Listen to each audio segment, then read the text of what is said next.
বিশ্ববাজারে স্বর্ণের দাম সোমবার নতুন রেকর্ড ছুঁয়েছে। যুক্তরাষ্ট্র ও চীনের মধ্যে বাণিজ্য উত্তেজনা পুনরায় বেড়ে যাওয়া এবং যুক্তরাষ্ট্রের কেন্দ্রীয় ব্যাংক ফেডারেল রিজার্ভ সুদের হার কমাতে পারে এমন প্রত্যাশায় বিনিয়োগকারীরা নিরাপদ সম্পদ হিসেবে স্বর্ণে ঝুঁকেছেন। মার্কিন সময় সোমবার ভোরে স্পট গোল্ড প্রতি আউন্সে 0.7% বেড়ে $4,044.29 অবস্থান করে, যা কিছুক্ষণ আগে ইতিহাসের সর্বোচ্চ $4,059.30 ছুঁয়েছিল। ডিসেম্বরে সরবরাহের জন্য মার্কিন ফিউচার গোল্ড 1.6% বেড়ে $4,062.50 হয়েছে। গত শুক্রবার মার্কিন প্রেসিডেন্ট ডোনাল্ড ট্রাম্প চীনা পণ্যের উপর 100% শুল্ক আরোপের ঘোষণা দেন এবং গুরুত্বপূর্ণ সফটওয়্যারের রপ্তানিতে নতুন নিয়ন্ত্রণ জারি করেন। এটি নভেম্বর থেকে কার্যকর হবে।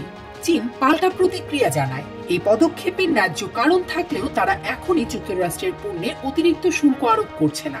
ক্যাপিটাল.কমের বিশ্লেষক কাইল রড্ডা বলেন, মধ্যপ্রাচ্যের পরিস্থিতি কিছুটা শান্ত হলেও যুক্তরাষ্ট্র চীন বাণিজ্য উত্তেজনা আবারও স্বর্ণবাজারকে ঊর্ধ্বমুখী করেছে। রূপার বাজারেও একই প্রবণতা দেখা গেছে। স্পট সিলভার 2% বেড়ে প্রতি আউন্সে $51.52 পৌঁছে সর্বকালের সর্বোচ্চ দামে পৌঁছেছে। গোল্ডম্যান স্যাক্স জানিয়েছে, ব্যক্তিগত বিনিয়োগের প্রবাহের কারণে মধ্যমেয়াদে রূপার দাম আরো বাড়তে পারে, যদিও স্বর্ণের তুলনায় এর ঝুঁকি বেশি থাকবে। চলতি বছরে স্বর্ণের দাম এরই মধ্যে 54% বেড়েছে। এটিকে ভূরাজনৈতিক অস্থিরতা, কেন্দ্রীয় ব্যাংকগুলোর স্বর্ণ ক্রয়, ফেডের সুদ হ্রাসের প্রত্যাশা এবং বৈশ্বিক অর্থনৈতিক অনিশ্চয়তার ফল হিসেবেই দেখা হচ্ছে। বাজার বিশ্লেষকরা ধারণা করছেন, অক্টোবর ও ডিসেম্বর 2 মাসেই ফেড সুদের হার 25 বেসিস পয়েন্ট করে কমাতে পারে।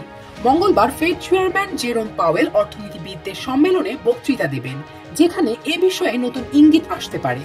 অন্যদিকে প্লাটিনাম 2.6% বেড়ে প্রতি আউন্সে $1,628.80 এবং প্যালাডিয়াম একই হারে বেড়ে $1,442.06 লেনদেন হয়েছে।